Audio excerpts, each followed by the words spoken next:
Good evening, everyone, and welcome to One World, One Blood Bowl number 24. We're going to be talking about changes. I'm so tempted to sing a David Bowie lyric, but firstly, that wouldn't be very good for anybody, and it would drive the viewers and listeners away. But secondly, they are famously litigious, and I don't want to get slapped with any kind of ban. So, churt, changes. The more things change, the more stays the same. We have three lovely returning guests this evening. They should need no introduction, but we will introduce them all anyway. We have directly above me, if you're watching, but above me in all ways, I think, the lovely Bazakistine from America. Hello. Hey, how's it going? It's going good. How are you, dude? I'm doing pretty well. Doing pretty well. Um, yeah, been playing a lot of tabletop lately, so that's been Yes, fun. well, I mean, that's one of the changes I want to talk about. So, I mean, you are many things, as many of us are. You play Blood Bowl on Fumble. You also play Blood Bowl 2 online and stream a bit. You're in charge of all the tournaments on Fumble. I think the Warpstone Open, one of the majors there, is ongoing at the moment. So thank you for your work there. But recently, and you have put some of that blame on me, which again all traces back to the original source of all evil, which is Pete W. As we all Yes, know. exactly. You've put some blame on me. You've recently embarked on tabletop. That's been your change, hasn't it? So how has that been? How is your change? How was the Las Vegas Open? It's been going well. I started last May. I think I've been to 7 tournaments now, and I mean it's been fun. It's been really good. Las Vegas and then Chicago in September was really good. Meeting a lot of the North American Fumble guys because a lot of us had not done much tabletop, and then you know, there's been like 15 of us there, so it's definitely been cool meeting people, and then the actual games have been fun. My dice have been good, so that's always nice. But Are you yeah, now overall it's are been you fun. now Humble a Dice. NAF title winning coach? Has that happened already? Uh, I won the first tournament I went to, but it was a little small one.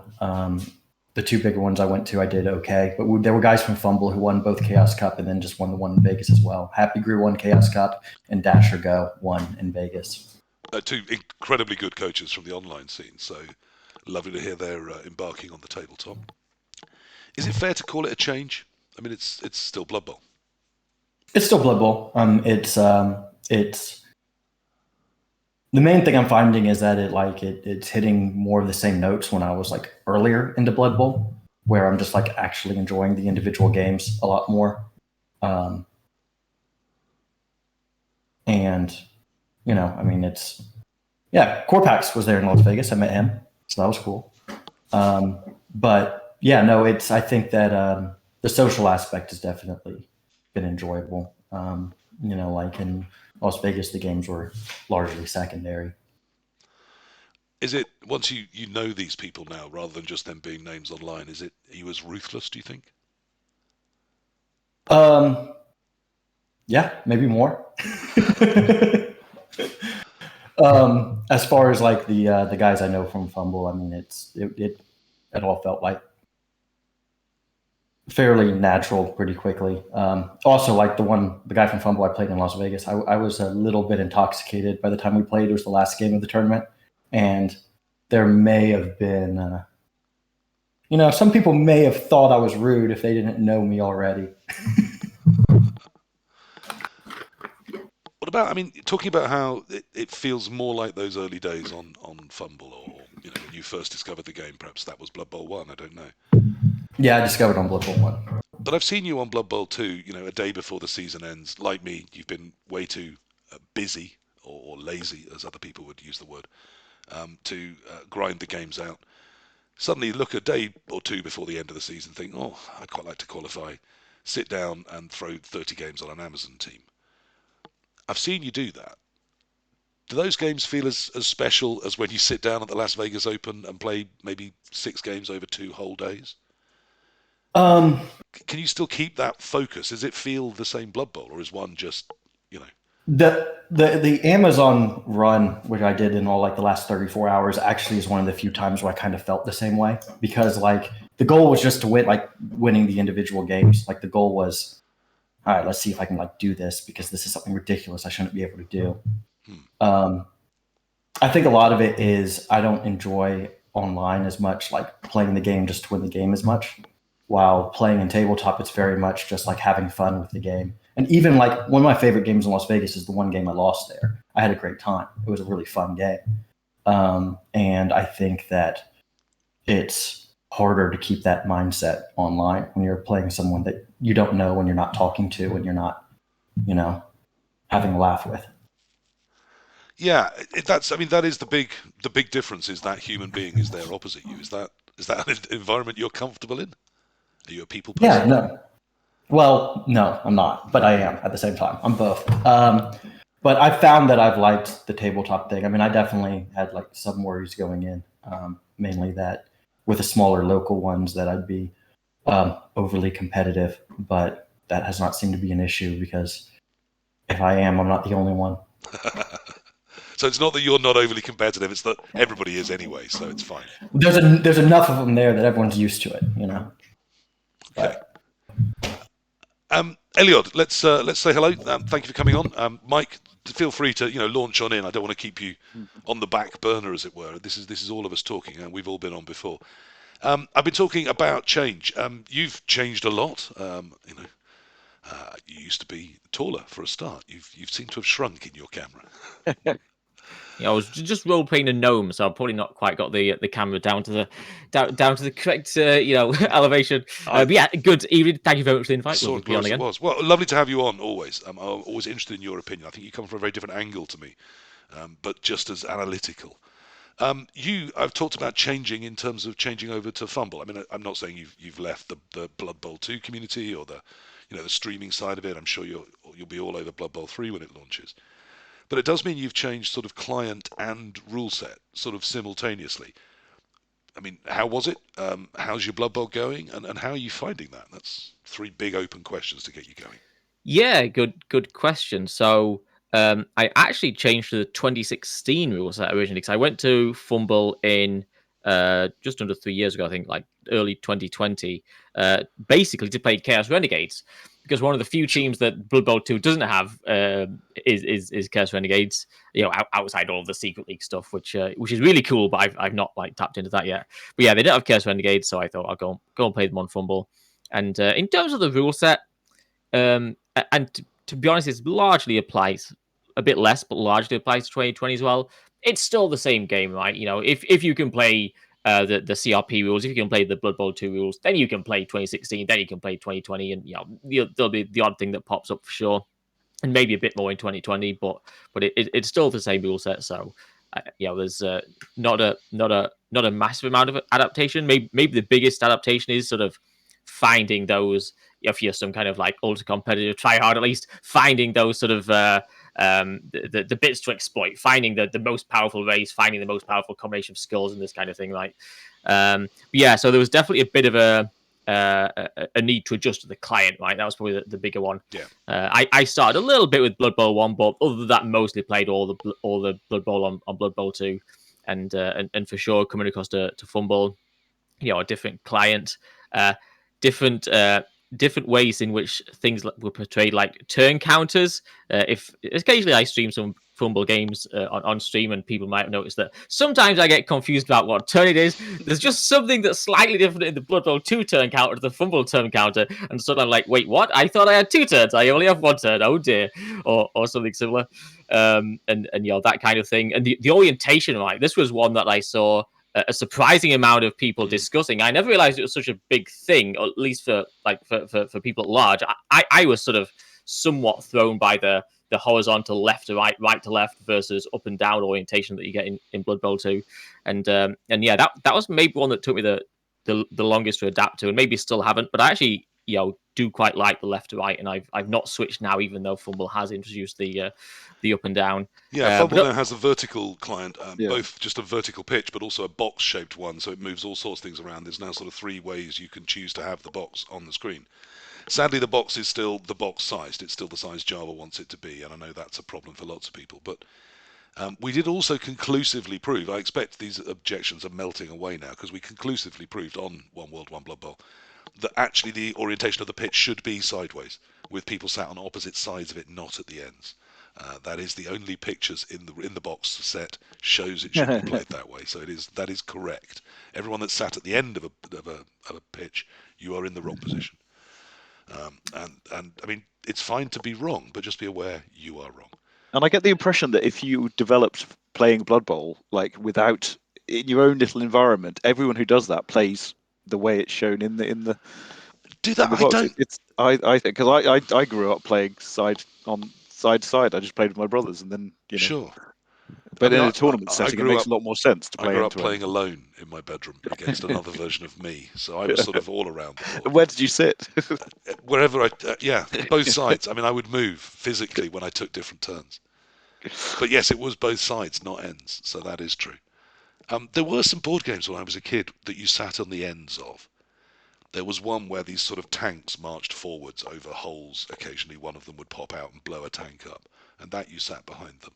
And another one where you were commanding these armies, which the other side couldn't see who they were, but you could from the other side of the card. You drew. Yeah, so it was important that you were at opposite ends there. But most board games, you do sit on opposite sides of them. Yeah. And yet people get very freaked about the orientation. Is that a thing in terms of change as well, Colin, that you found with going to tabletop, that suddenly having to, I mean, there's one view, there's where you sit, and the figures get in the way, and the squares aren't as clear, and did you cope with that?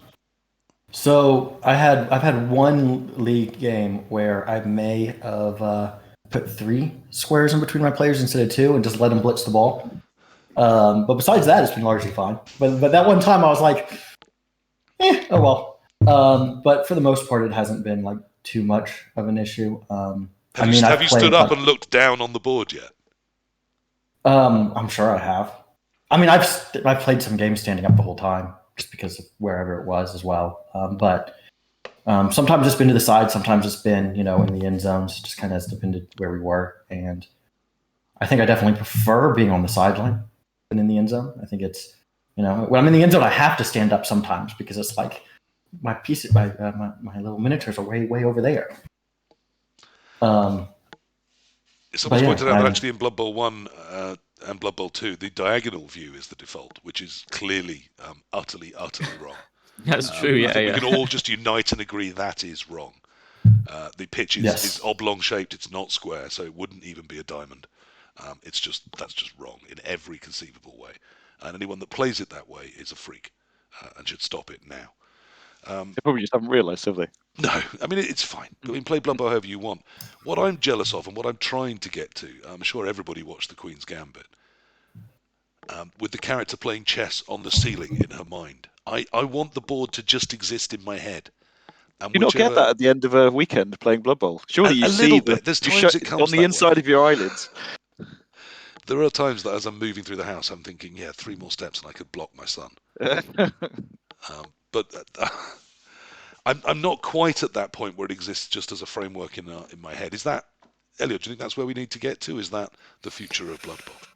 I don't know. I mean, I'm certainly not at that stage for sure. And I don't know if anybody is really. I mean, but for sure there are different degrees to which you can conceptualize how the game plays out and stuff, right? Certainly some of the better players might have more of an idea about what they're doing on this turn will pan out not only over the rest of this turn and over next turn, but over what's happening in turns and turns time. But in terms of some kind of very very literal visualization, I don't know. That's I don't think I could definitely not play a game of Blood Bowl in my head.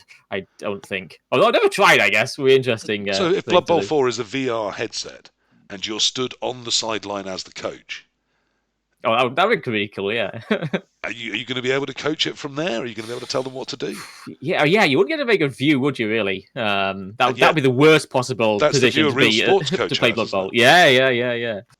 So yeah, it would be a tough one. I always wonder. There are some coaches that have gone up into the stands. I think, having watched football for years, I would want a high view to see where the space is, but.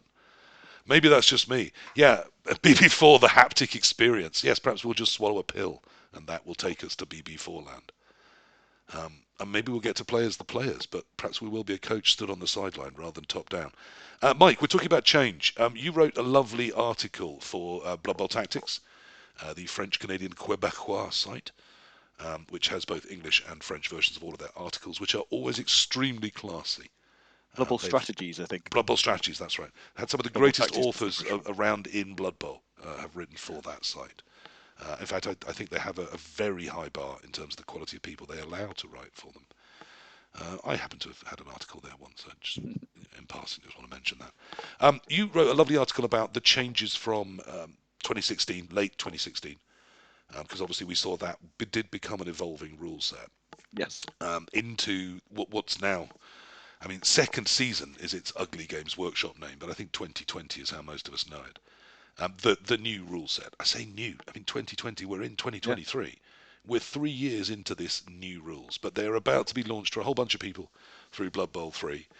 Lots of them are very frightened about it. And in about, it's coming out on February the 23rd. We're recording this on February the 12th. This will go out on the other versions on the 13th. So in 10 days' time, I'm expecting a slew of complaints from people saying, oh, why do I have to do this? And where's this happened? And all of those, I think, are going to be rulebook issues. Yeah. Whereas there will obviously be some, maybe some complaints about Blood Bowl 3, or perhaps it will be glorious. Yeah, I'm blowing cheeks too, Elliot, but I'm doing it on the inside. I think we all have concerns there, but aren't there going to be a lot of concerns about this rule set? You wrote this whole article about change for the new rule set. Help me on that. What's that like? How's it been? What should they worry about? Seriously, the biggest change actually came sort of after it was all released, I think, because I don't know if people remember this, but before Blood Bowl 2020 came out, it was leaked, wasn't it? Like months in advance. But from my memory, the biggest change wasn't picked up in the leak, which was the multiple rerolls thing. And just everyone just assumed it. And so one of my biggest things that I did was a how to play Blood Bowl on YouTube, which got to like 100,000 views or something for Blood Bowl 16. And then I remade it for Blood Bowl 2020 just like a couple of weeks after it came out. And then I made the whole thing. And then this whole thing came out about, wait, there's nothing in the rules that says you can only use one reroll a turn. And then Games Workshop said, yep, that's fine. Yep, use as many as you like. We meant that all the time. And so that is the biggest sort of change, really, isn't it? And the passing stats. So I don't, but I feel I should be able to say to people, do you remember where you were when you heard that multiple rerolls were now in Blood Bowl? I was just publishing my video, I think is what I'd Okay. But go back to it. The first thing I said was, well, that's got to be a mistake. And I'm sure virtually every coach did. Yeah. And I think everyone had exactly the problem you're talking about when we read the leaked rules. We weren't looking for it to be there or not be there because it was such a fundamental building block of the game. Yeah. I think that from reputed lore and rumour, lots of place testers felt the same, that it slipped them by because they didn't even look for the rule. Yep. So whether it was even queried with Games Workshop before it went to print is a moot point, but I'm certainly not certain that it was. How intentional it was, whether it was just someone didn't put it in and then they went, yeah, well, we've printed it now, so sod it, who knows? I'll go to my grave telling you that Underworld are designed by Sprue, by the availability of sprues, not by someone thinking what's going to work for Underworld. And yet we got an interesting Underworld team out of it. So I don't actually care how things are generated, but I care where we are. Yeah. So where we are is multiple rerolls a turn. Yeah, it's not going to be a surprise for Blood Bowl 3 guys, is it? Well, it might be a surprise if they haven't read any rules. Isn't it going to be a surprise if they've never done that before? Aren't they suddenly going to be surprised as hell? They're going to expect it. They're going to. In turn 8, my dwarf gets a 4-3-3 and has a reroll for each. So it's a 1 in 4, 1 in 9, 1 in 9. There's suddenly really good odds I can do that because I've got 3 rerolls. Yes. But it's not going to be. It's a different kind of surprise, I suppose, isn't it? It's a surprise they sort of should expect coming, but it'll take development, right? As opposed to here is a thing that no one expected. If you've done your research, you'll expect it. But it'll be a change, as will a change to passing, I guess. Yes, I think that was the one everyone saw coming. Has it actually changed very much in terms of how people play? Do you think?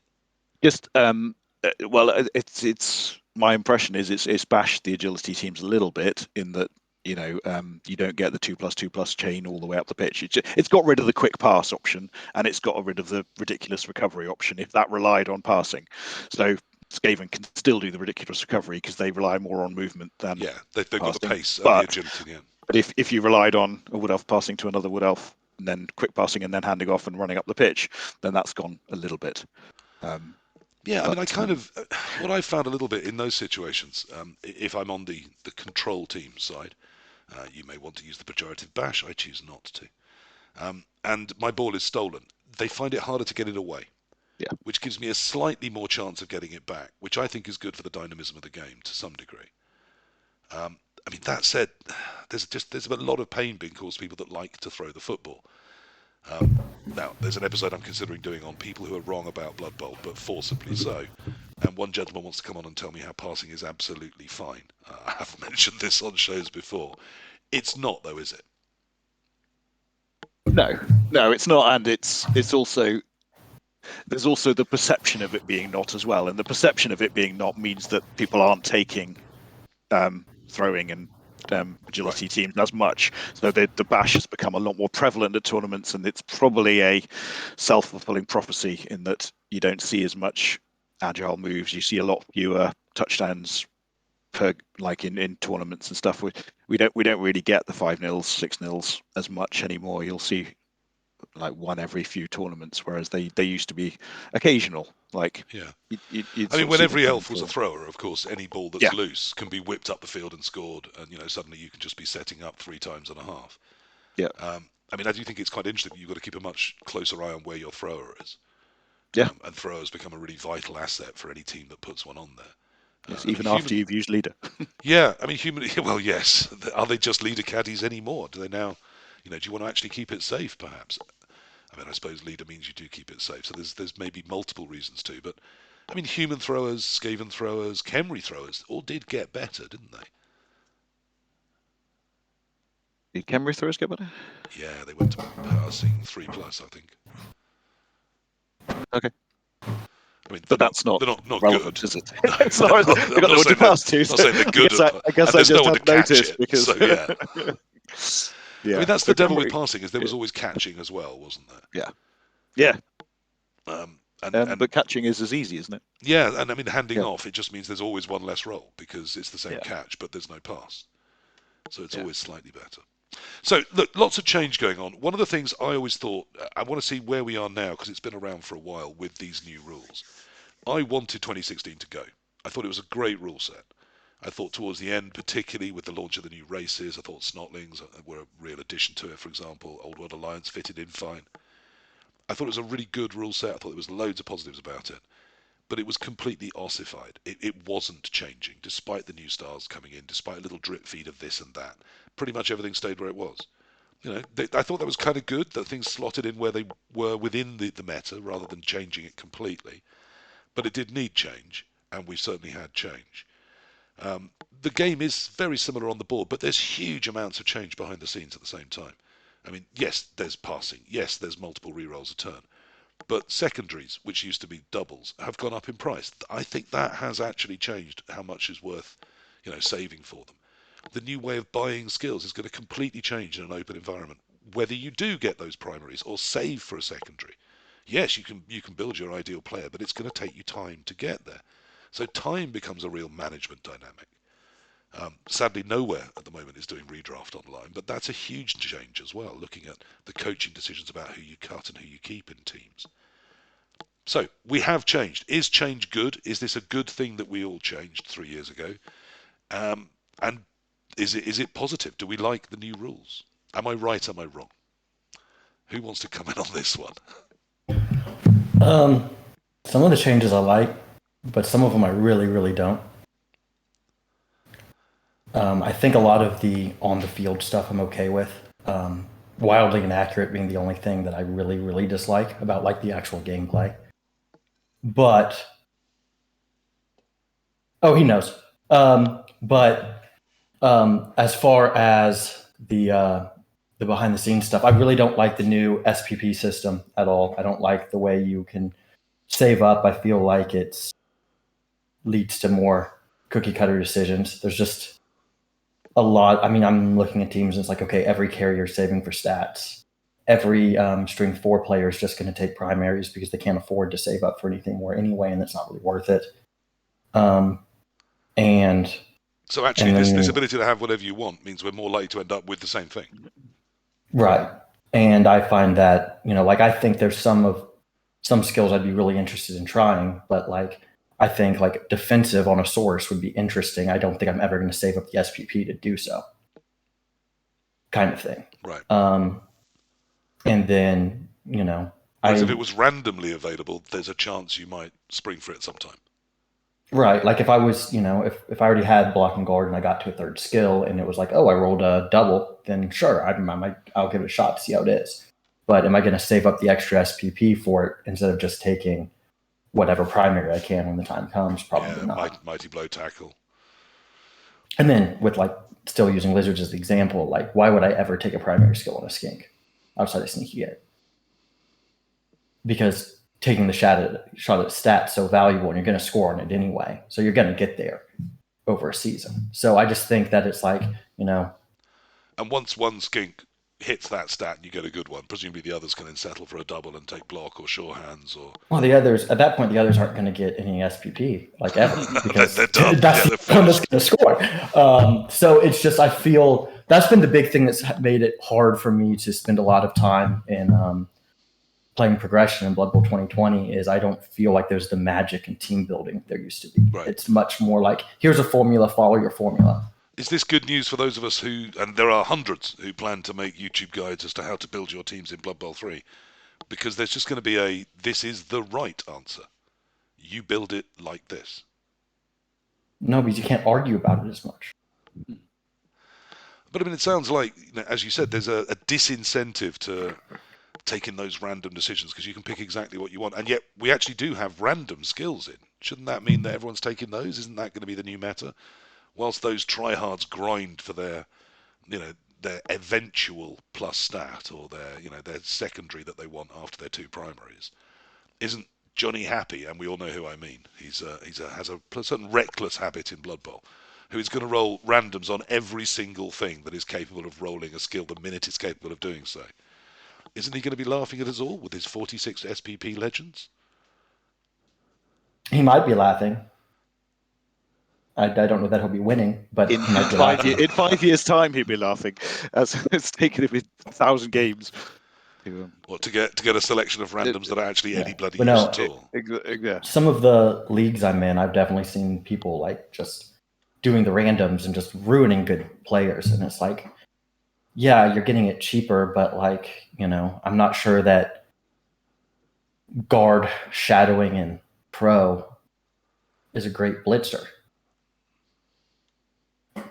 But there are some situations where I would use the random primaries. I've been doing it with linemen mainly, especially the worst linemen, because you're not going to get the SPP on them, you might as well. I think the random primaries are interesting at times, but I don't think they replace what was lost to me.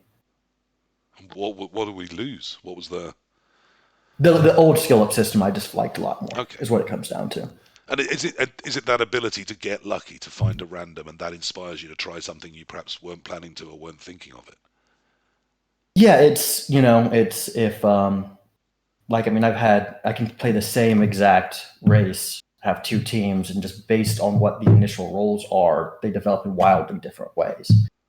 Because if I get plus agility on this versus getting a double on this, I'm going different directions. And then maybe that would lead me to trying some normal skills I normally wouldn't take because I'm like, oh, this might actually work here. Like I fell in love with shadowing because I happened to have a plus MA guard gutter runner once. And I was like, shadowing sounds fun. And then it was fun.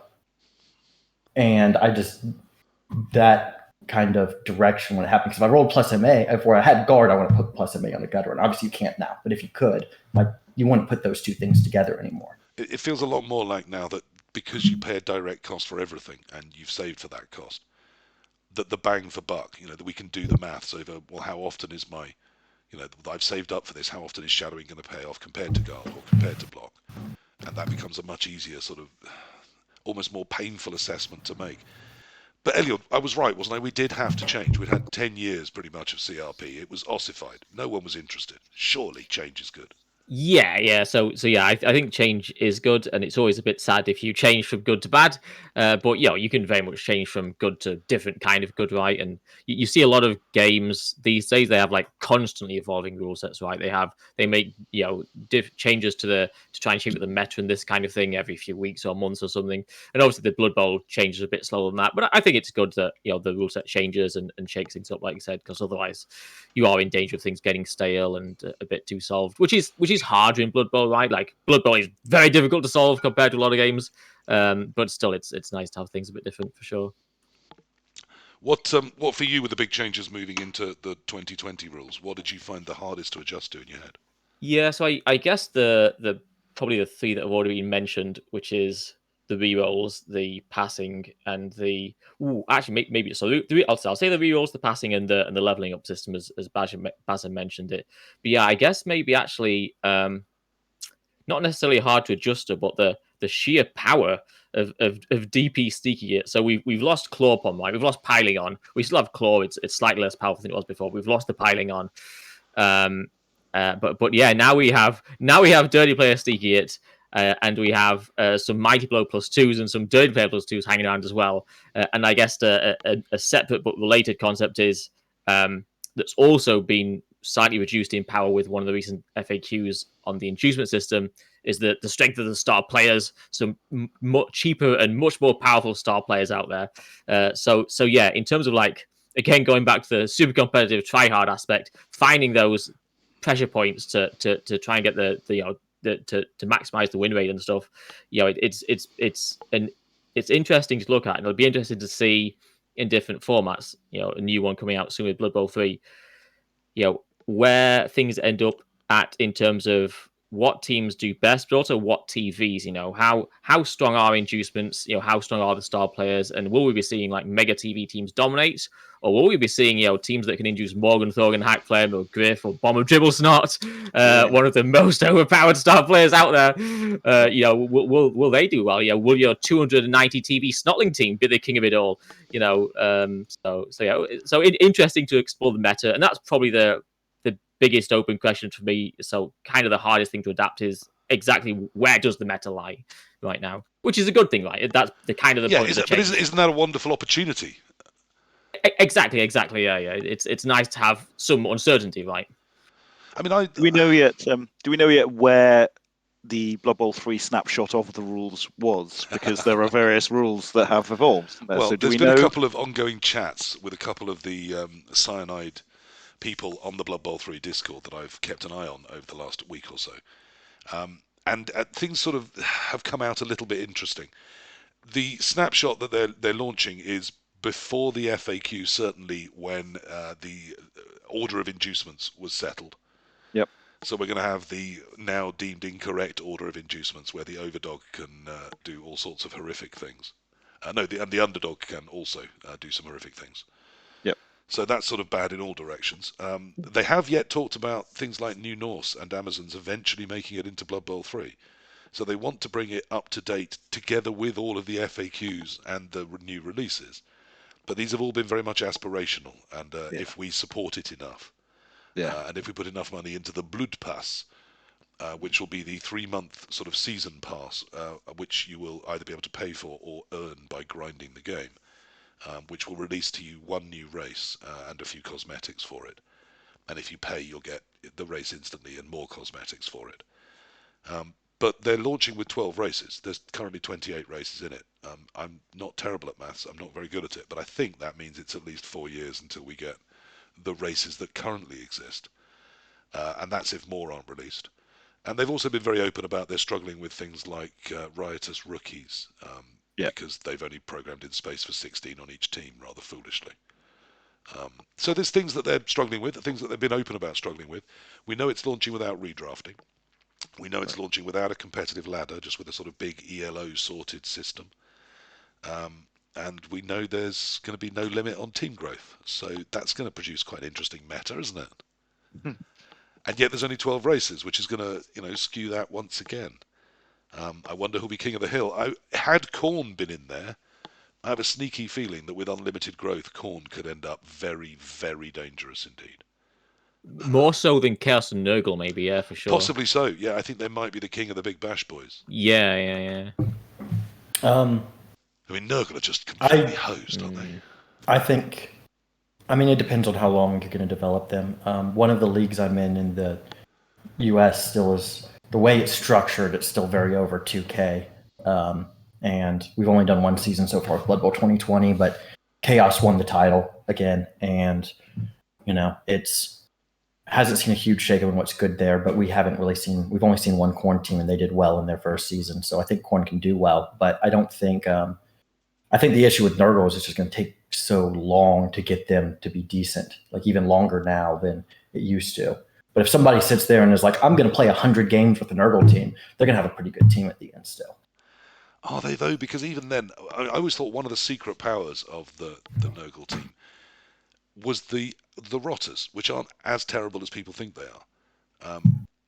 You can sort of ignore them as if they're zombies because often they're used that way, disposable chaff that can just slow things down. People don't want skills on them. But they had agility 3. They could secretly, and move 5. They could secretly do some balling. They could secretly pick up the ball in a tough situation and score and do all sorts. Now they are just zombies. And I think that's an even bigger hit than some of the other things that have happened to them. I think Nurgle are hosed. I really do. Which I'm kind of glad about. I was first edition, where Nurgle were a joke team that fell apart during the game.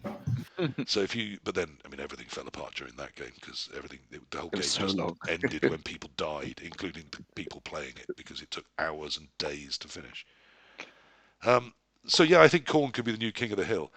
But change, talking about change, another thing I wanted to touch on, Mike, is ongoing change. We've changed to a new rule set. It's not done changing yet, though, is it? You're a watcher of the statistics. What's been happening in the 2020 rules? Well, Underworld have got a lot better. That's the main one, partly because of Hackflem, but also because of swarming.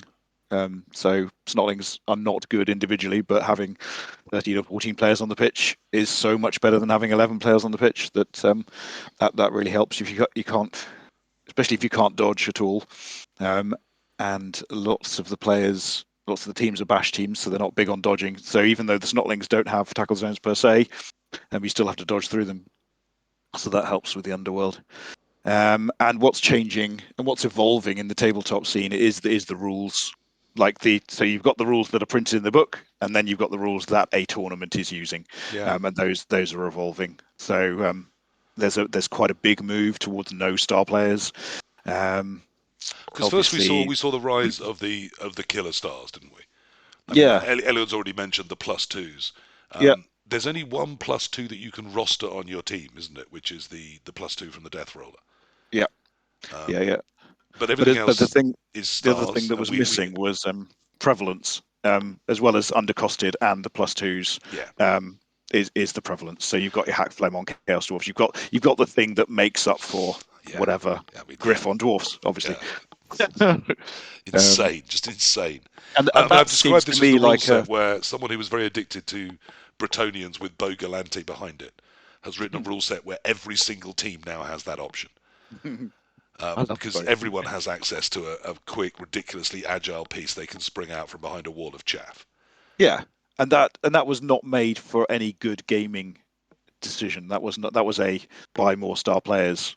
Yes. I was very vocal. I thought 3 changes at once was way too much for anyone to theory bowl. We made stars cheaper, we made them more available, and we gave them special skills all at the same time.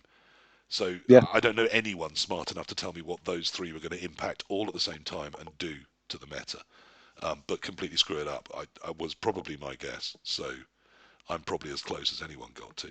So that was the first thing, was the rise of and particularly the Uber star, the people with the +2 on the 2d6 bell curve, which turns out to be ruinous, doesn't it? Yeah. People could just wipe out a team. Morg removing a player every turn, and the people that often have Morg often have a Fowler as well, so you're removing 2 players a turn. Yeah, so Morg backed up with a sneaky git, possibly a sneaky git dirty player was literally ending games in 4 turns and 5 turns, wasn't it? Yeah, and what we're seeing as well with the sneaky git is like it's just fouling in general as well. So people are still like fouling a lot more, even if they haven't got a sneaky git. So you see like Undead and Tomb Kings like have a deep bench, which they always sort of had before, but it just seems that that's still there. And they can be backing up the removal strategy. And we're not expecting that. I mean, the last I heard, the price increases for people like Morg hadn't even hit Blood Bowl 3 yet, so we think it's going to launch Right.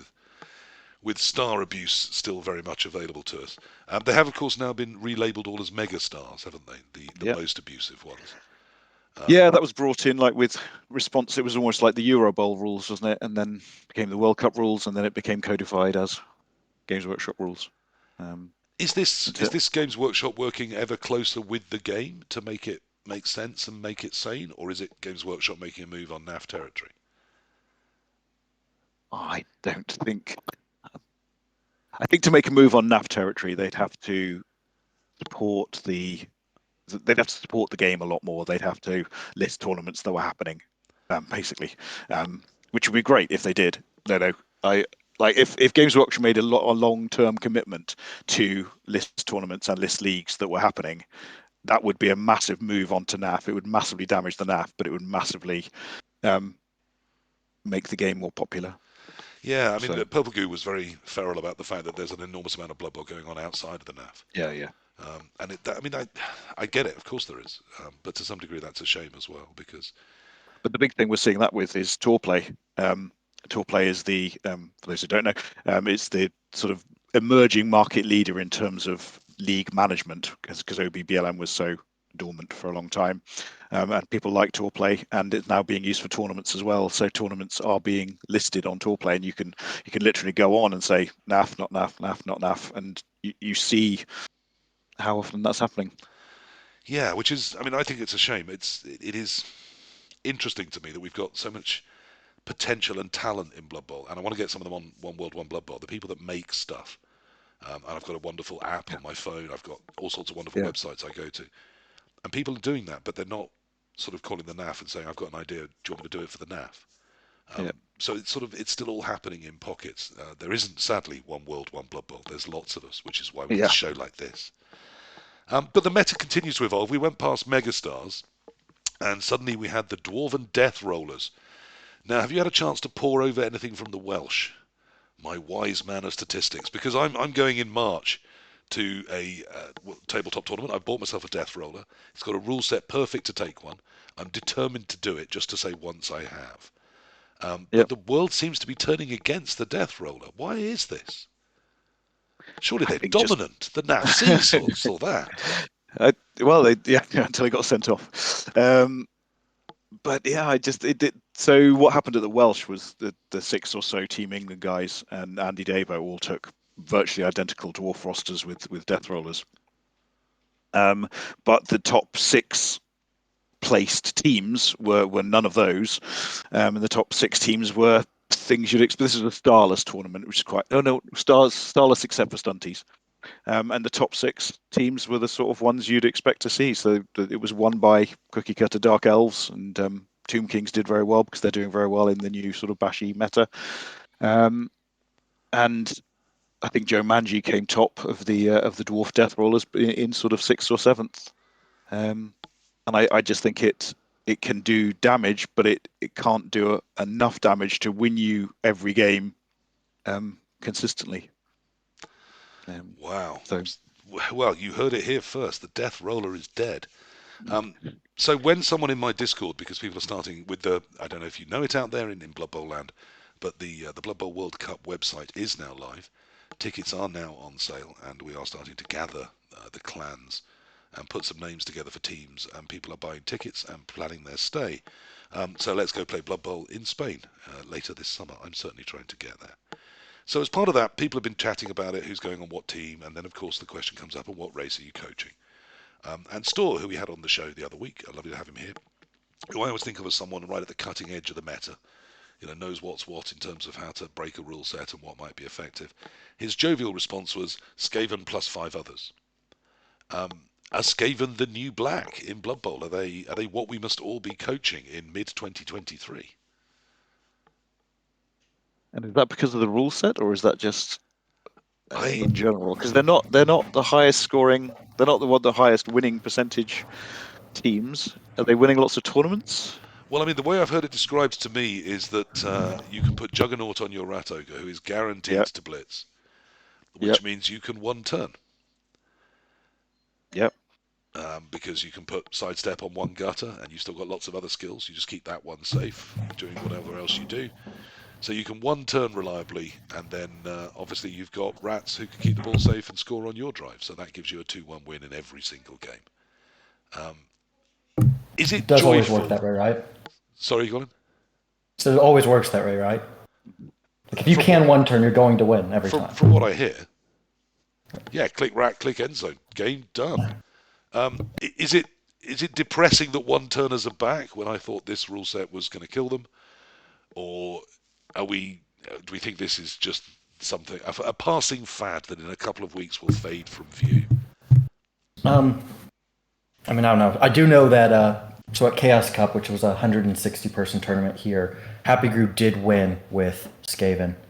I think he also never one turned because he never had to.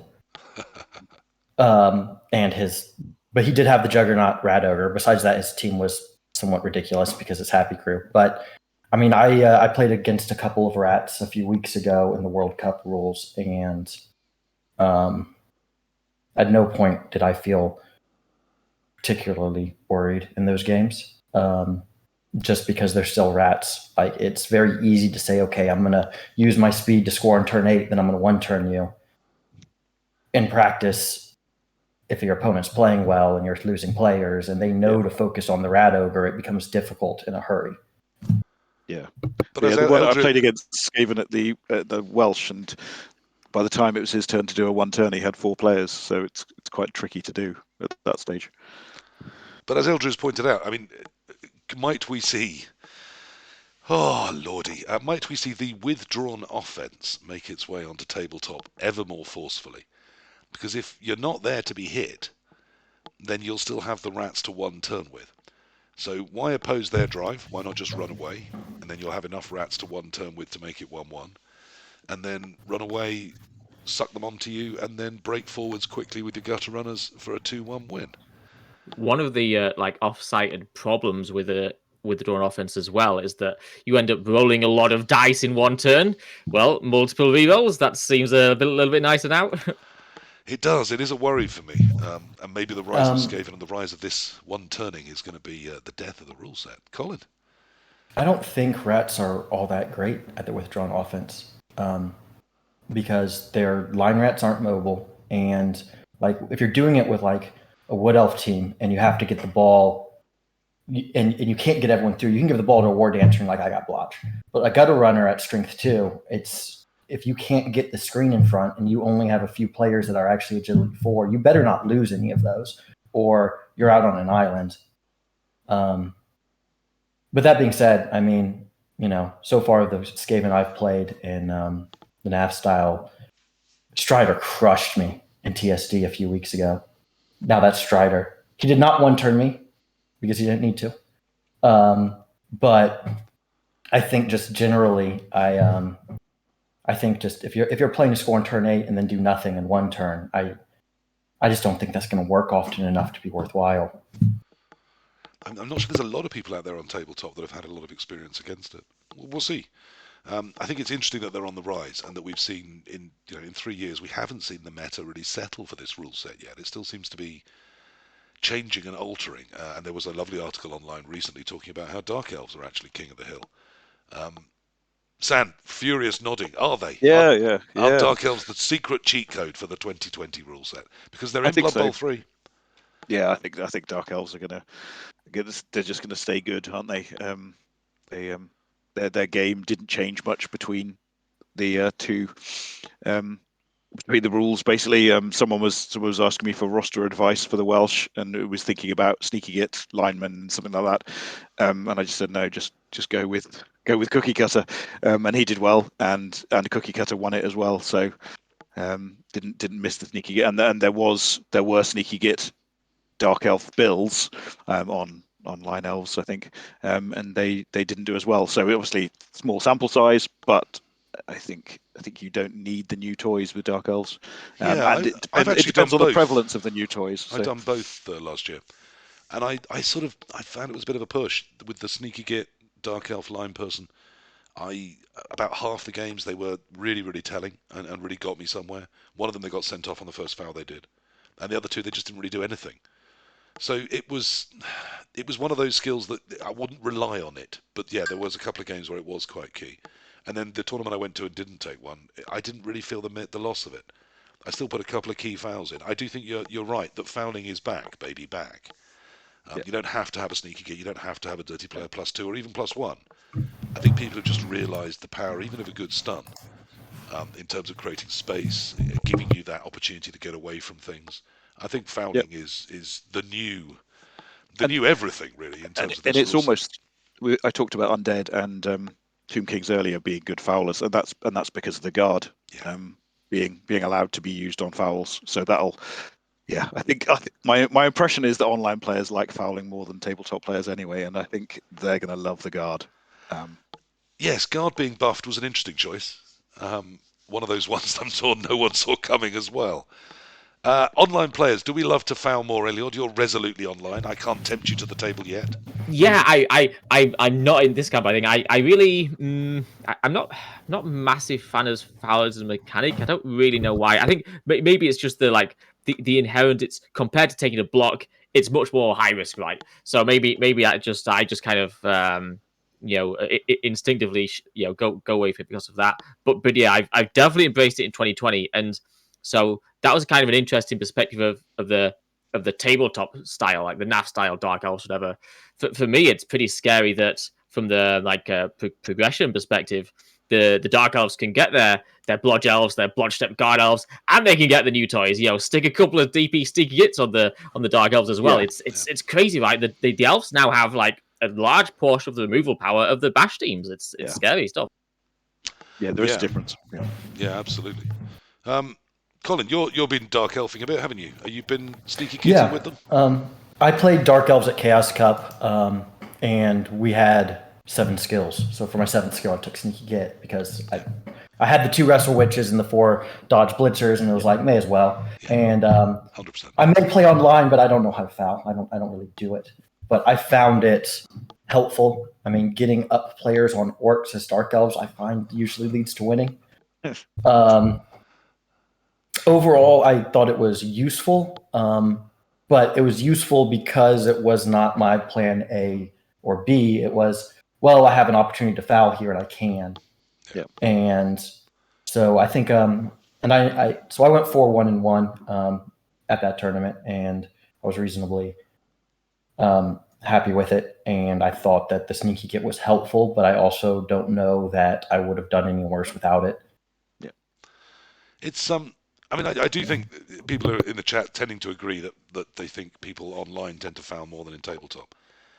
I think there's a lot of aspects to this. I wanted to, and we will one day have a One World, One Blood Bowl on Toxic Blood Bowl. And one of the things that I was going to talk about then, I'm going to give it away a little bit now. I've mentioned this story before, was a tournament I went to as a friend of mine deliberately went with a fouling roster to win the most fouls award. And was sort of averaging 12 a game across 3 games, 36 in a one day, fouls delivered. And someone that played him, complained that his team was just wrecked. This guy didn't want to win. He just wanted to wreck his team and foul loads. He didn't actually manage to win the game. I think he either lost or drew. And that used to be thought of as toxic. That's now pretty standard as a way to try and win, isn't it? To just remove teams through the boot. Removing players is really strong. Having more players than your opponent is really, really strong for sure. Have we, those of us that hear the word foul and think, there must be more honourable ways to win, do we just need to grow the hell up? It's part of the game, right? It's just another mechanic. Yeah, it's quite a risky part of the game. There is risk associated with it. It's got better. But if it is your plan A, then it won't always work. Yeah, I mean, I think that with so much of that, I mean, like fouling is definitely not something I consider toxic. Now, if you're going and you're trying to win the most foul award, the way you act at the table might be toxic, but the fouling itself's not toxic. I mean, I definitely know people. I mean, like on Fumble, Carlo with his angry newscasters. I would not call Carlo toxic. No. There's certain other people that I would, and I'm not going to say who, but it's a lot about how you approach it. If you're doing something like that where you're approaching it where like a plan A is not winning, that's fine. Yeah. But you've just got to know how to talk about it and treat your opponent. My ideal tournament would be for people who are trying to win the game against me. But if other people have other ideas of fun than trying to win the game, I'm not gonna. I'd rather they were playing the game differently. But as long as they're nice people, then. As far as I'm concerned, it gives me a better opportunity to forward my goals, which is winning the game. It does, but at the same time, which I think is fine almost in a 6-game weekend. But if it's one of your 3 or 4 games in a one-day tournament, for me the point of going to tabletop tournaments is to play against the best people you can and try and win. And so you're right that if it gives you a better chance of winning, then your next game will be against someone who is also winning, and therefore it's more of a test. But you've missed out on the opportunity to test yourself. We have had a couple of questions in as well, not sadly from Reddit this time, but we did get a nice one in from the Fumble blog that I put up about advertising these. Talking about change, what are the changes that the great Gobbo has noticed, but is sort of quite unhappy about? Is the sort of new skills and you touched on this earlier with the sort of evolving constant rule sets. We did see, particularly, I think, with Amazons, but even with Norse, we had Beer Pigs come in, we had Drunkard come in. With Amazons, we've had Hit and Run come in, we've had Stars doing all sorts of crazy new things. The great Gobbo just wants to go back to the good old days when you just add some skills what you picked. Has he got a point? Are we now in a world of such constant change and that's good, or is it bewildering? Is it going to mean power creep? How do we feel about the ongoing constant change? There are too many skills, I think. Like all the star player skills now as well. I think there's too much stuff. Too many unique skills. Yeah. The star player ones, I definitely think is like. It's not great that I need an explanation of a skill on my opponent's roster if I go to a tournament, because I don't know what it does. And to an extent, with the Norse and Amazons, I think that's somewhat there, but that's also when it's on a roster like that, you'll get used to it. I prefer when it's something like, one of the Amazons starting with defensive, I think is great because defensive is a skill you can take and no one else has it. Hit and run, less so. But I don't know. I haven't played I've only played against the new Amazons with halflings, and so I did not get a very good opinion on it because it did not go well. I found the new Norse actually super interesting to play against. I thought that the beer boars were able to make me think about things that I did not think I'd need to going into the game. And I thought that was kind of cool, but I could definitely see how it could be annoying for somebody who, is definitely learning the game and it's like, wait, this team has skills that no one else can get. For why? Why do they? So, Yeah, I'm not sure how much I want to have to, sit down at a tournament and think, oh no, I missed that codec or that spike, so I've got no idea what it is. I'm sat opposite. Well, you see that with inducements, don't you? That's the big one where it says, "Oh right, I've got this." Yeah, at the Welsh there were quite a few wah drummers. Yeah, I had to look it up. It was pushes. Yeah, exactly. So what it does when you set up, you play it, and you move D3 players back 1 square, and so basically it can remove their sort of line of scrimmage away from you, so you don't. Your line of scrimmage doesn't have to face theirs anymore because they've all been pushed backwards. It can set up things like serfs on turn 1 because you push them towards the sideline and then you can go around and get them. So it's that sort of thing. Someone would set it up and say, yeah, I've got this thing. I took the biased ref. There were loads of biased refs, weren't there? Yeah. Anytime you foul, you get sent off on a 5+. So, and that's on top of the normal roll as well, isn't it? Yeah. We're seeing biased refs taken in the league where all the teams are over 2,000, and so there's lots of inducements. It's getting taken before the Wizard in some matchups. Yeah.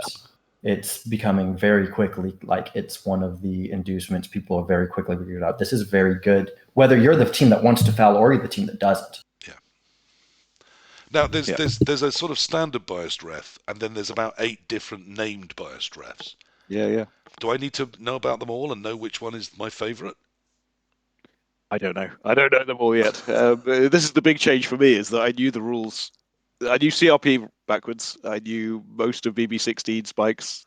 You could test me and I'd do all right. But BB20, I would not be comfortable going into a BB20 trivia quiz, Well, I mean, doing well. who would? Things are moving at such a pace, which is in Yeah. some ways great, but in some ways confusing and baffling. Yeah. To those of you lovely listeners and watchers who are Blood Bowl 2 enthusiasts, don't worry, change is there for all of us, and it's ongoing. It's Yeah. going to feel really odd moving to this rule set, but it still feels odd because things are constantly changing. We had another lovely question come in. Let me just pull up exactly who this one was from. Give me 2 seconds, we will find it, which I thought was really interesting. This one came from the Merker. Yeah, talking about Cindy Pie Whistle, or that damned hobbit with the pies, as I believe he termed it. That seemed to be a Games Workshop release saying, oh, well, here's the answer to Bomber Dribble Snot. Is that what we think was going on there? Were they like, hey, there we are, we've solved that for you. Let's give everyone one of those. Yeah. And are we going to see more like this? Are we going to see rules released to solve problems? I doubt that's what was going on, because she showed up in Blood Bowl 2016, and just the amount of time it takes for all that to be put together. I have a feeling it was always part of the plan, because cheap stars are going to get used more, and so you're going to sell more models if you make a cheap star. And so I don't think it was that the Bomber was doing super well. I think it was just like, hey, here's another 50K star a ton of teams can get. Except, of course, all the poor dead teams. The dead cannot throw bombs. Yeah. Neither can lizards. And Wait till elves right? can throw bombs. That's what I want. And Elf elves, bombs wow. is what we really need, right? So we have bash teams that can throw bombs, and we have some stunties that can throw bombs, and the good and the bad. But elves, dead, and lizards, no bombs. Rats can, though. Yeah, look, I mean, I kind of agree. Candlejack's saying the same, that he thought, hooray, everyone loves the bomber, let's make another bomber and we'll sell a lot more stars and paint. I'm not saying they're beyond that, but I just think the lag time is so big that this must have been in the works for a year. I think this was always coming. I think it's just accident that Bomber rose to that apogee of popularity, and at the same time Cindy came out. I think that just is how it happened. But hey, they're all going to be megastars or superstars or silly stars or whatever they're called now, the wildly stupid stars. And we won't be seeing many of them in tournaments, because that is a change. As we go forwards, less and less stars, you feel, Sam? Mike? Yeah, they'll make more megastars, I guess. So Bomber could become a megastar in 6 months' time, and that's kind of what they're doing, isn't it? Is saying look online for which are the most heavily penalised stars. And the next it'll one be we learn to abuse will join the pack, presumably. Yeah, absolutely. Yeah, and eventually they'll all be megastar. Yeah. Bomber's an interesting one. I haven't used him much yet, but I've been playing Blackhawks without Bomber, and that's been a mistake, it seems. Well, I mean, playing Black Orcs at all? I enjoyed Blackhawks. Yeah, we did an entire One World, One Blood Bowl about this. Everyone enjoys Black Orcs, but they're terrible. I don't know why we love them so much. It might be in just their figure design. It's so strong with them. Yeah. Yeah, they look really cool. And I do think like there's something somewhat freeing playing a team where you're going in not expecting much. Yeah. Especially now that like some of the actual like tier 3 stunties don't have that anymore, because like you do expect to do somewhat well. Flings are rocking over 50%. Instead. Yeah. Flings are rocking over 50%. Ogres are too. A lot of that is down to star abuse, of course, but that's going to be rife on Blood Bowl 3, I'd have thought. Yeah. Eliod nodding away. Eliod, are you going to be abusing stars? Are we going to see a lot of stars on your streams? I would be abusing the heck out of stars. Anytime I speak to, Gdanik or I don't know, Anarians there in chat, any of the big boys on Blood Bowl 3, I'll be scumming everything I can. Absolutely. But well, I mean, we both will, right? We'll both scum Morg and Bomber Dribble Start, and then we won't get any stars. Yeah, I mean, you'll call it scumming. I'll call it wisely deciding that my game plan revolves around a star at this particular time. But yeah, the same thing's going to happen. Yeah, I'm going to abuse the hell out of that game. Yeah. If I have enough to do it, I'll abuse it. If I don't and you do it, then I'm going to tell you you're using a crutch. It's an interesting fact. I'd love to do one about gaming morality, but that wouldn't be popular. Because the problem is that we all have gaming morality, even those of us that claim not to. There is all a line that we draw in terms of what we think is okay and what we think isn't. And anyone that doesn't draw the line in the same place as us, which is every other human being ever alive is either a scrub because they're not playing hard enough, or a ridiculous cheat and try hard because they go beyond where our line is drawn. But everyone has different lines. It's like Blood Bowl. Why one of the reasons I love it, everyone can do whatever they want with Blood Bowl. There's 1,000 ways to play it. But everyone else is free to do exactly the same. And trying to enforce your way on anyone else just doesn't work. I've got time for people doing any kind of Blood Bowl as long as they leave me to do my Blood Bowl, basically. Kind of one of my rules of life with politics and other things too, but certainly in Blood Bowl it's true. Now, we've waffled on for an hour, talked a lot about change. I want to get really specific into it now, though.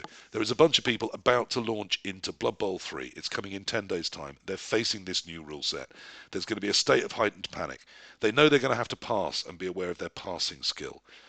They've been told that multiple rerolls are going to change everything. They should watch out for Eliod abusing stars because he's going to be ruthlessly smushing them with Morgan Forgan, his +2 MB.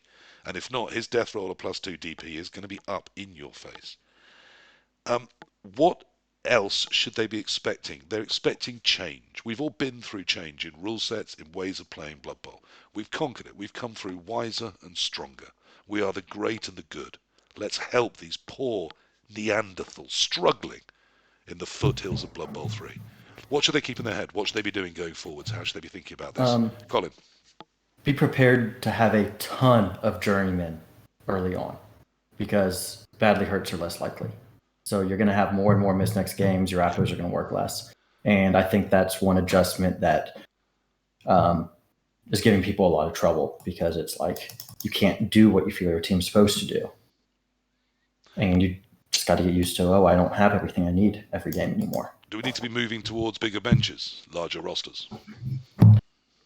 I mean, if there's no redraft in, I think you have to at some point. But at the same, it's there's a trade-off there because you also want more rerolls potentially if you're going to want to be using multiple rerolls per turn.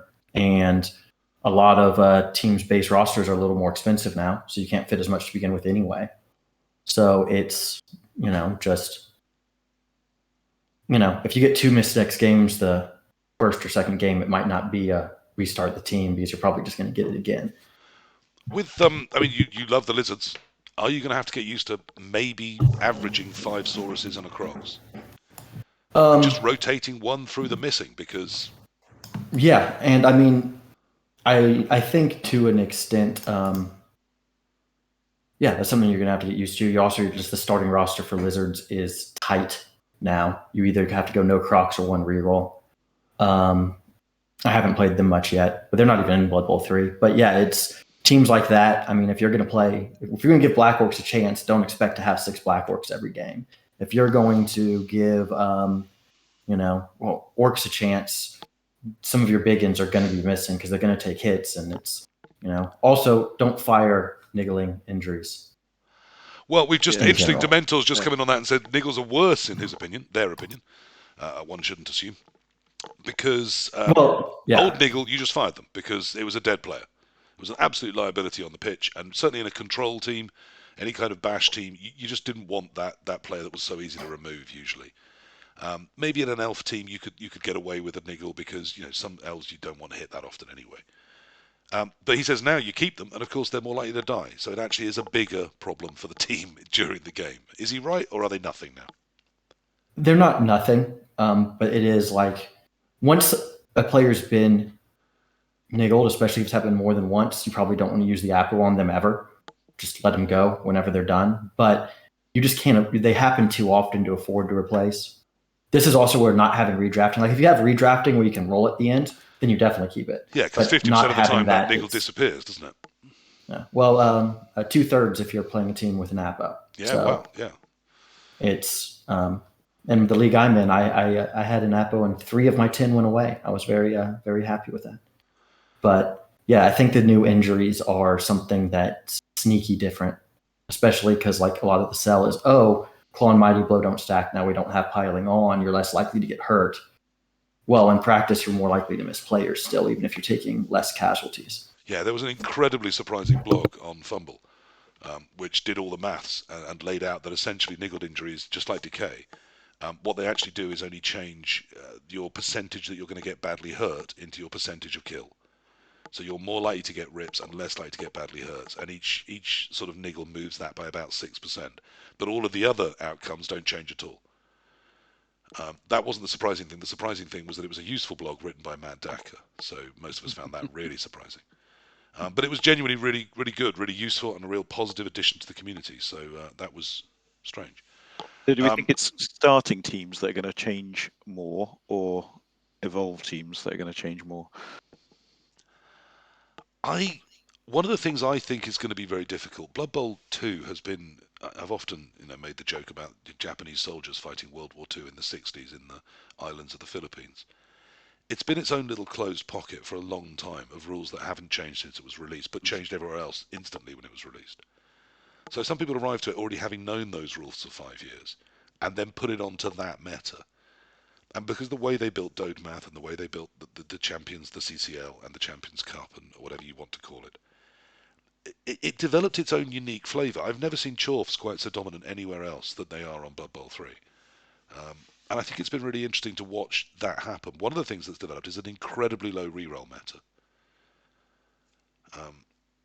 Yes, on Fumble we saw things like Chaos Renegades rolling with no rerolls at all and just a leader.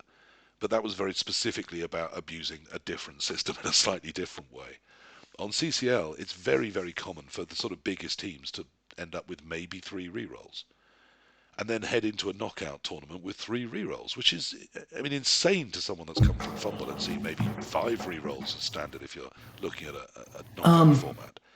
What I think will change, I noticed Rick Reckless, and good luck to Rick. Obviously, Little Reckless 2 is due. Mrs. Reckless is imminently about to pop. So that's why we're not seeing him around as much. I hope that's all going brilliantly. Our best wishes to him. I noticed when he entered some Black Box Trophy teams on Fumble, he built all of them real power starts with all the positionals and usually 1 or sometimes 0 rerolls. And I just thought, I think in Blood Bowl 2020 those are going to get caught cold, and at least one of them's just going to die, and then have no real way to build on from there. Are we going to see a new meta arise? As I said, on Blood Bowl 3, there's suddenly the meta that's arising in Blood Bowl 2020, but it's going to be an unlimited, free-to-grow rule set, as far as we can tell, with no limits on how many games you play or how big you get. What's that going to do to our Blood Bowl? Well, one interesting thing I thought was that there've been these predictions of the big mega teams, right? Unlimited environment, which is going to grow and grow and grow. Maybe less attrition as well, although kind of like Baz was saying, somewhat, I'm not entirely sure about that, and with the new fouling and stuff as well. But what I thought was interesting to know, I really should have actually done the maths properly, but I was looking at the warps and open teams, and even after Blood Bowl 2020 has been on Fumble for a while now, a couple of years, there didn't seem to be too many mega TV teams around. Like the average TV seemed to be fairly normal, like 15, 1600s, this kind of thing. There are a few 2K teams, but I remember when I was playing the Renegades, I was playing into 2.5K Chaos teams all the time and stuff like that. So it will be interesting to see if Blood Bowl 3 differs from that. But certainly in terms of like the majors and stuff on Fumble right now, the TVs don't seem to be completely out of control. Yeah, I have a lot of thoughts on why that is, since I'm kind of involved in that process a little bit. I do think one of it was because we didn't have majors at all, and the expectation of redrafting coming in. I think a lot of people didn't focus on building really big teams to begin with. Like, I was someone who was showing up with a lizard team pushing 3K, and I had a vampire team at 2.5 and all that in the old one. And the only team I've sent to a major so far in this one has been Halflings. So, which I lost to you, Eliud. Shocking that Halflings can't beat Dark Elves. I know, right? But I think that's part of it. I also think that part of it is kind of what we were saying earlier. Like, my lizard team got massive because I got super lucky on a bunch of plus strength. I'm not saving up for plus strength on the Saurus now. I'm just not going to. But and at 80 TV for plus strength, even if you got it, would you want it? Is that really depends on where its weight? Like I have 3K Wood Elves in that league I was talking about, and I have a plus edge plus strength war dancer. It punches its weight, but on a bunch of other player types, I don't think it does. but I am kind of curious as one of the few people who has played some of this rule set at 2.5K plus and seeing what teams have to look like to get there. If people are going to get there in Blood Bowl 3, it's going to take a while, but people can put the games in to get there. But I'm not sure, especially with the miss next game situation and just how good some of the stars are that people are going to want to. Mike, I've abandoned you to be quiet and polite in the corner, and you've done so beautifully. We missed you, and we're talking about what can these lovely people expect. What else should they be worrying about? What else should they be thinking about? What else should they be concentrating on? They're moving to this new system, a whole new way of playing Blood Bowl. I mean, it's not going to be that different. We've talked about that. No, it's still exactly. Blood Bowl. And, there's going to be so much that transfers over. But like moving to tabletop or moving to a new client, there is going to be differences. There's going to be a jolt. I suppose it will depend on how good a player they are. I think good players will adapt. Good players won't use all their rerolls in turn one. But I don't know, if you're coming to it and you can suddenly use multiple rerolls in turn one, then you will. So maybe it'll widen the skill. Maybe there'll be rich pickings for people who know what they're doing and can just come in and take advantage. I see a smile, Eliod. Is that what you're predicting? I feel attacked. I resemble that remark. Yeah, so that's going to be possible, and it's going to be popular, isn't it? People are going to, yeah. Well, I mean, we hope so. I mean, I have long said I think a good Blood Bowl 3 is good for everyone in Blood Bowl. I think Blood Bowl 2 brought people to the tabletop. I think the new edition has done so as well. Everything I'm hearing from every club, every tabletop player is there's a new generation coming in, and it's because they've seen the 2016 box or the second season box, and over that time we've started to build a new player base in a game that needed it. We all got fat and old, and it's not just me. Mm-hmm.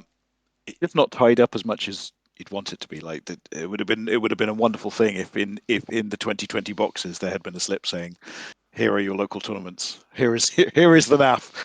Yeah, wouldn't it?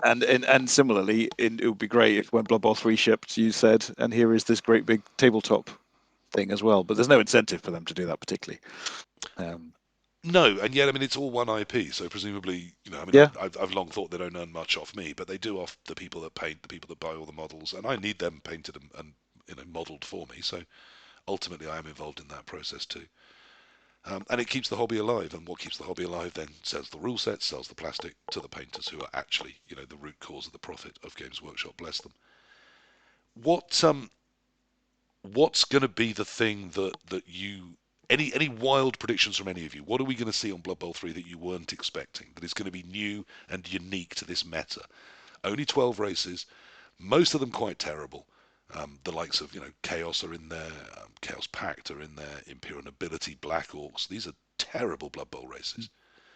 So what is this new rule set, new meta, unlimited teams, only 12 races? What are we going to see that we haven't seen before? Any guesses? Anyone want to put a finger in that hole and put their neck on the line? It would be lovely to see people enjoying Imperial Nobility and Black Orcs. Maybe the small number of teams is what they need to to give them a bit of a run, really. I enjoy Imperial Nobility. Yeah, I mean, is it Imperial Nobility?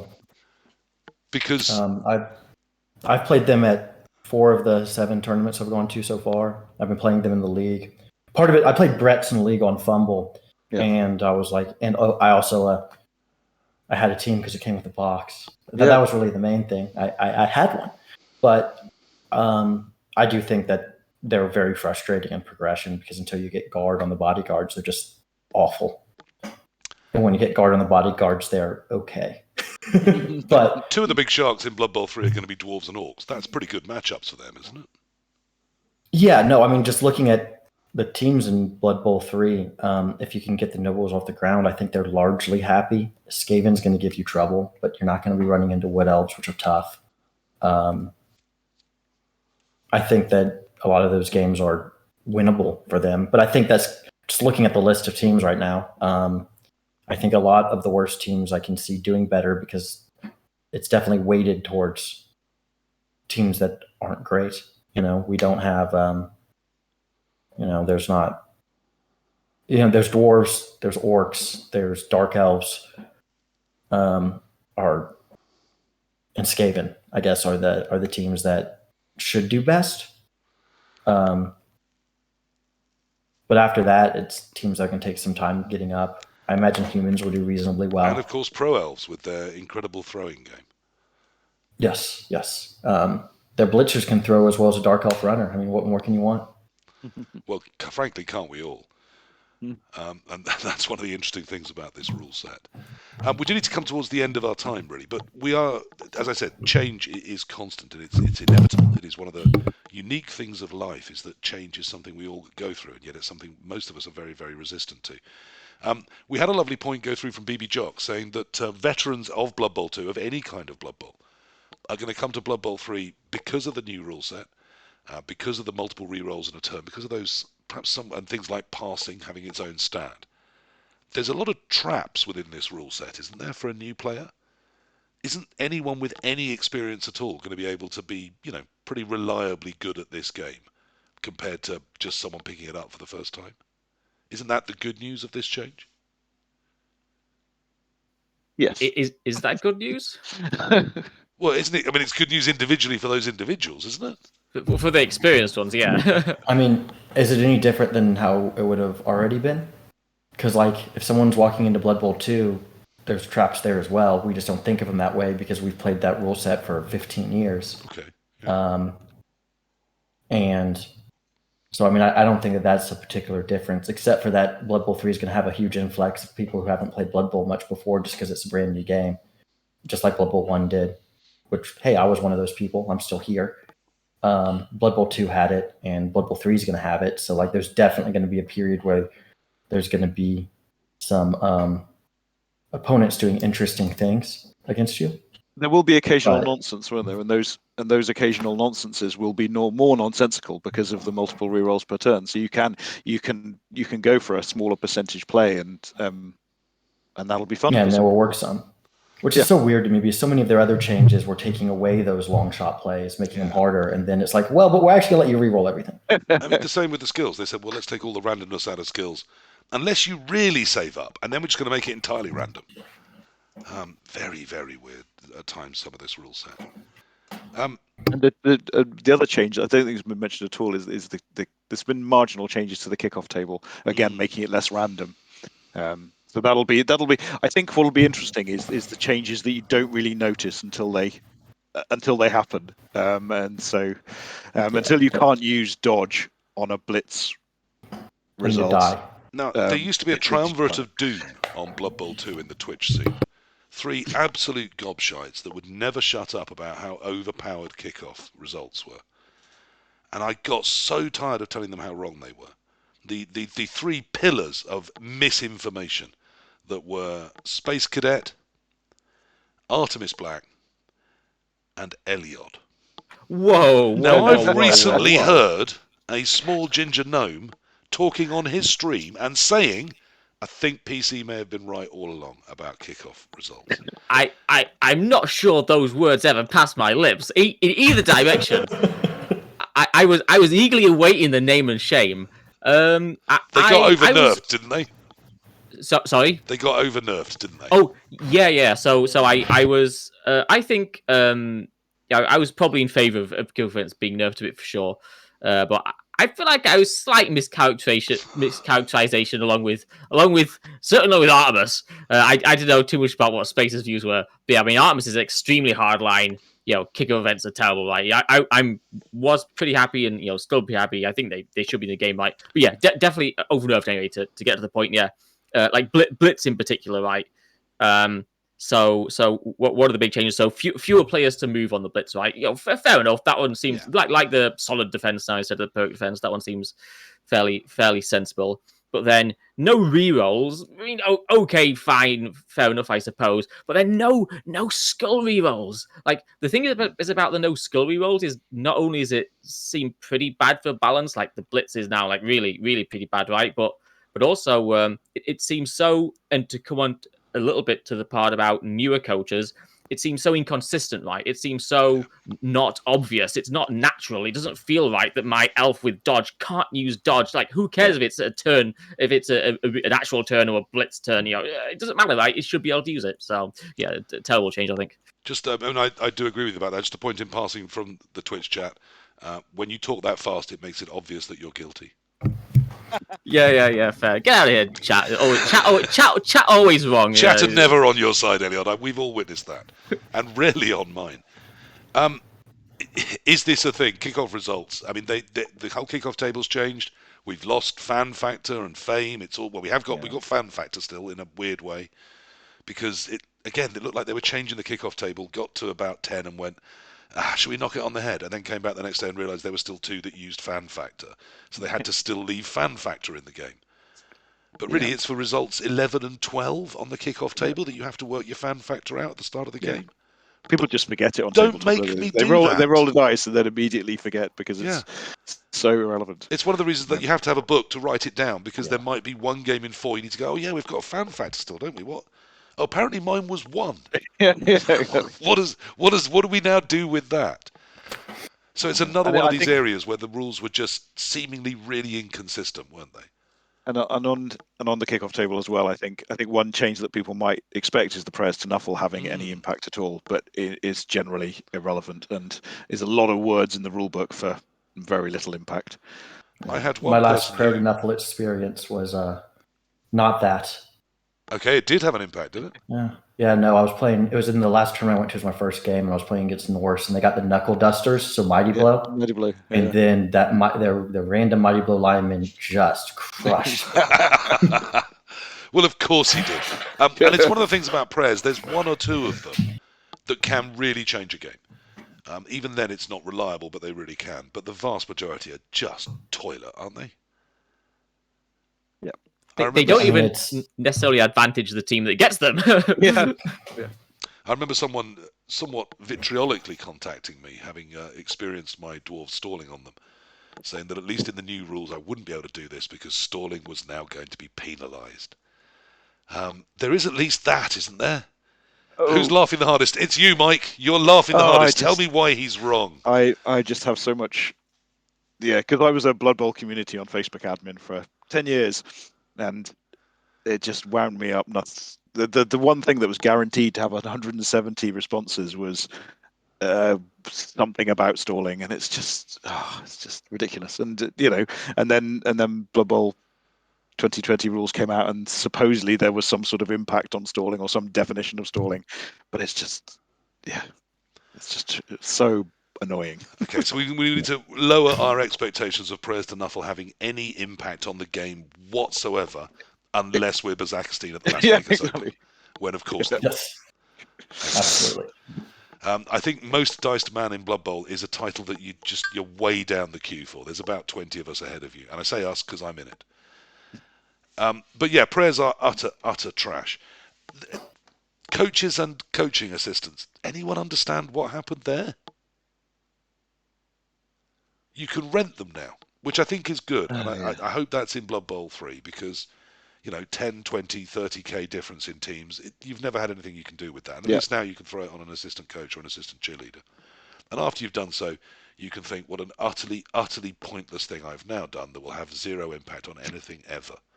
Speaking of pointless things, is the 5k increment. Well, it's annoying in tournament building. Maybe it provided a small amount of nuance in valuing players. I don't know.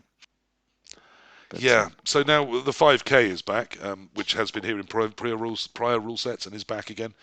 I don't know why. I can't think of a single instance where it's completely changed anything. But it is, as you said, just a bit annoying in terms of how we add things up and try and put things together at times. And a spare 5k is never any use. But a coach and an assistant coach has gone from affecting a 1d3 roll to affecting a 1d6 roll. So they're half as good as they were.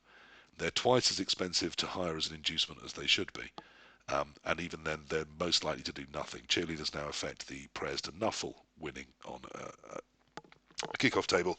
Coaches still affect a re-roll win. But in both cases now, a tied roll, instead of everyone getting one, no one gets anything. So they are not only half as effective, they are less than half as effective as they used to be. For no And also reason at try- all. Was everyone abusing coaches and assistants and I was missing out? They just needed to answer the question, which is better, a coach or a cheerleader, and that's been definitively answered Yeah, now. 100%. It's obviously a cheerleader, isn't it? And also, You're the people need to expert. keep in mind that reroll only works for the drive, not the whole half, which Yeah. does matter. So you win a reroll, but you don't get to keep it if you don't use it. Right. So you may as well just use it, like whatever. Like, Yeah. Yeah. I do find you're having to track multiple different types of reroll sometimes now. Because you can get one that, as you said, you've won, but it's temporary. You can get another one through a player that can be used for the whole team sometimes. But anyway, it's just there's multiple types of reroll, and they disappear in multiple ways. So lots of change, and change is ongoing. Let's be helpful. Let's give some more good news about this change. What's the most wonderful thing that's happening in the new rule set that they can all look forward to in Blood Bowl 3, or just now in the meta? Speedy Biggins, I think is a good one. I like those. Shouldn't we take them away and give them to Black Orcs though? Yeah, probably. So yeah, Orcs have gained their Strength 4 player is now called a Biggun, not a Black Orc, and they now move 5. They are a little more expensive, and my good friend Hef will tell you that you shouldn't take them at all. You should maybe take 2, but probably not, and you should go with Speed Orcs, building around the Goblins and the Line Orcs, which are incredibly good for the 50k you spend on them. And I agree. Everyone should do that on Blood Bowl 3. Yeah. Do that on Blood Bowl 3. That's what I think. Do you all think he's wrong? Is that what I'm hearing here? Yeah. Because he's getting good results with them, and he will be taking that roster to the World Cup, and I support him in doing so. Sometimes you win because you're good at the game, not because your ideas make any sense at all. He's not, like my friend Morehouse. He's not good at the game. No, that's not. Oh, well, then that's not it. Well, then I don't know. Couldn't tell you. Okay. What else is good? Elliot, what's good? What's helpful and positive? No, go to Bazza first. Okay, Bazza, what's good? What's helpful and positive? Leave them smiling. I think, I don't know that this is like super interesting, but I think it's kind of fun that you can now get different types of big guys on some teams. Like you can choose one between other. It lets you. It's one of the ways where teams do get some differentiation now that they didn't used to have, and I think that's interesting. But overall, I think it's just going to be fun to play a new rule set a little bit and learn some new things and get to mess around with some new skills, even if those skills largely aren't very good. And, someone's going to figure something out with something that no one's going to see coming. And that's going to be really fun to figure out whatever it is. It might be defensive. I've had an eye on defensive for years. I think there's more in that than any of us are seeing at the moment. Yeah, defensive on a ball carrier has been really interesting to play against. Yeah, defensive on a strength 4 ball carrier. What are you doing? How are you taking that down? In a meta where there's no plus strength around. And they come with dodge. Power creep, is that a thing? Is that happening? Don't know. It certainly seemed to do with Zons a bit. They arrived right at the top, and that always worries people. I mean, Elliot, be happy to be positive. Yeah, okay, so the meta has changed a bit, right, in terms of the power of the team. So it's some of the gunners have dropped a bit. Some of the bad ones have their time in the sun now, right? So Underworld aren't going to be in Blood Bowl 3 yet, but maybe at some point. They're right up there now, so that's pretty cool. I like Underworld, so some different teams to have fun with. Wood Elves, dropped down a little bit from where they were. So yeah, it's if you like certain teams in the game, but they were bad. Now maybe they're not so bad. And it'll be nice to see different teams doing well. Yes, and investigate which teams do well. I mean, are you with me, Mike, that the death of Wood Elves has been somewhat over-exaggerated? Yes, of course, absolutely. The death of agility teams hasn't been in that there are a lot fewer of them at tournaments, and so. What you're sort of seeing is they're not winning as many tournaments, but that's partly because there aren't as many of them at tournaments. So, but I think Wood Elves will come back. People will see that the leap has changed from a 3+ to a 4+. Yeah, it's one dice worse. Which is one. And that's if you worse. Can't manage to pull the 5-star cage apart at all. If you pull it apart at all, it's still a 3+.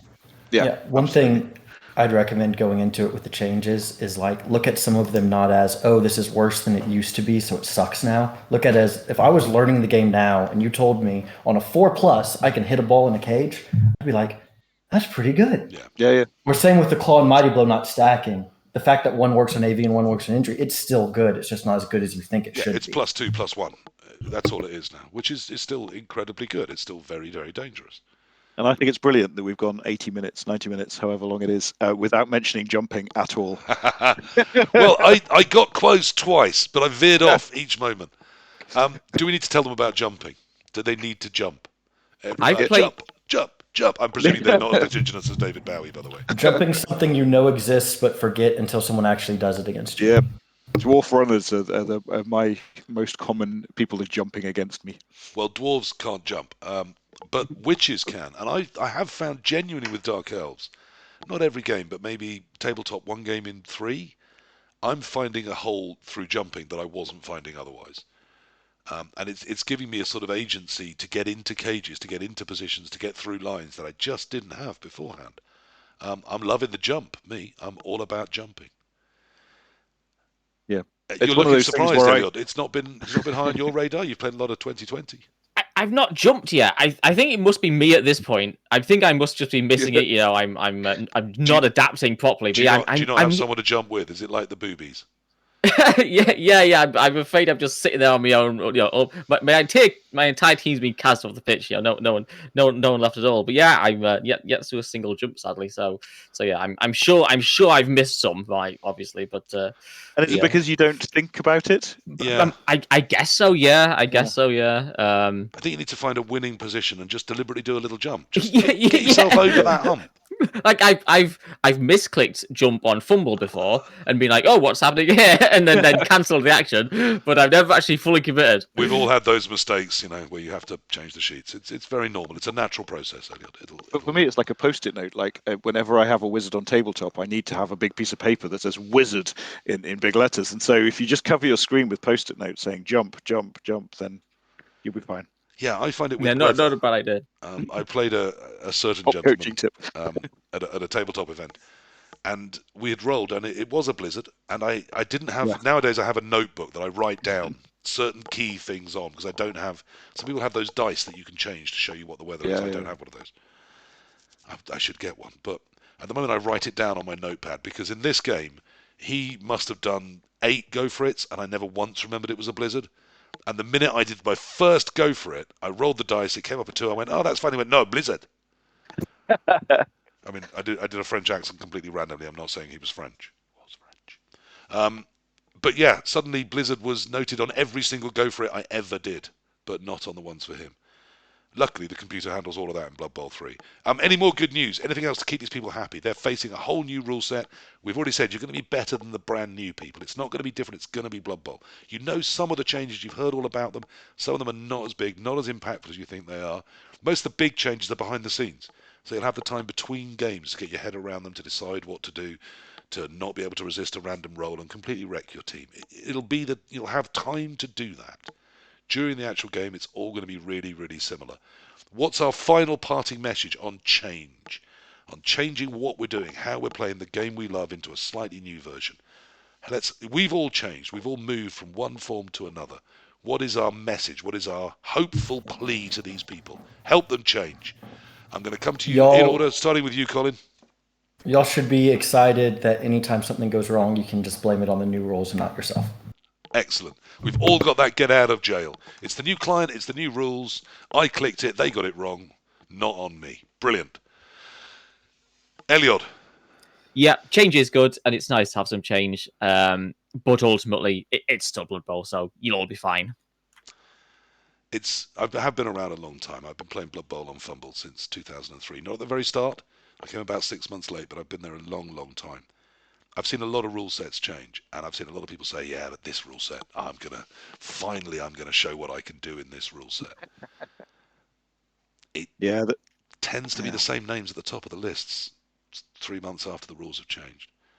Although noticeable that, I don't know if it was the rule change or something else, but it's worth noting that Team England won Eurobowl 8 times in a row, and then Blood Bowl 2020 came along and they didn't. Well, and according to Team Norway, it's because they are old fuddy-duddies playing yesterday's Blood Bowl. And they've said so on this very show. A feud was started here and perpetuated by Purple Goo, who dismissed their achievements and said Team England will bounce straight back with their thrilling 0-0 style of Blood Bowl. Well, absolutely. But that keeps it alive, doesn't it? It keeps them. Well, look, I mean, you are Mr. Stats. Do you agree with me and indeed with Joe Manji, the great thinker, the man responsible, I think, for most of the success of Team England?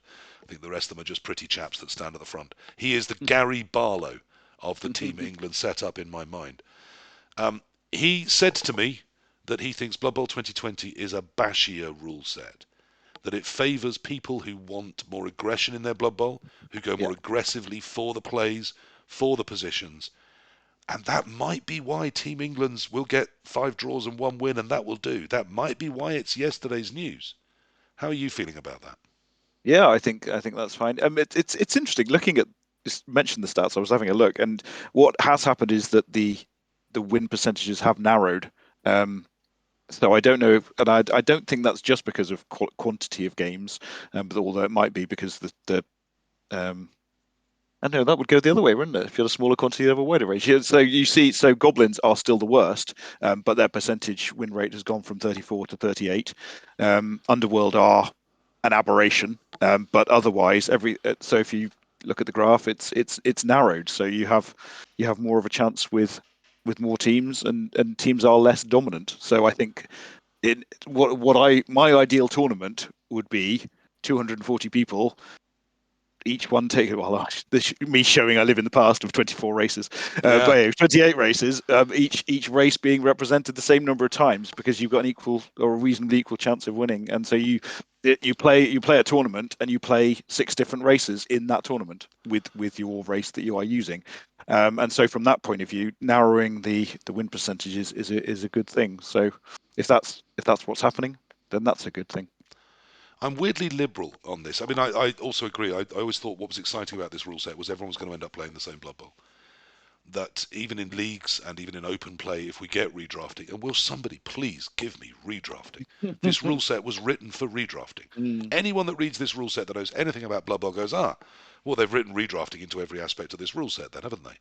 Yes, they have. And we don't have redrafting online yet. Sorry, Krista, I love you, and you know I love you, and I forgive you ultimately all the time. But if I could have redrafting, I'd be so happy. I don't even want my old teams to redraft. Just my new ones would be fine.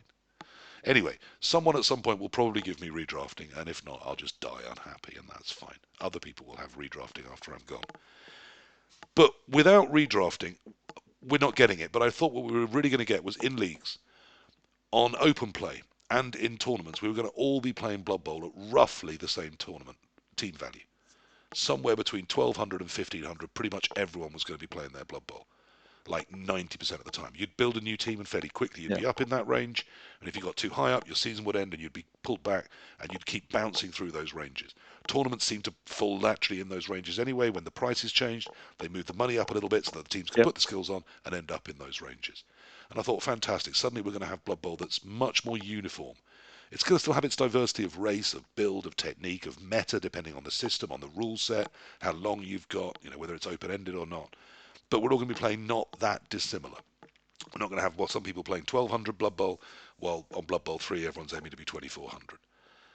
And it just doesn't seem to be happening. And I wonder where my dream of a unified Blood Bowl has gone. Am I a happy dreamer? Am I wrong, or is it still coming? Hopefully it doesn't come. Agreed. None of you want utopia. It's an unhappy dream. Yeah,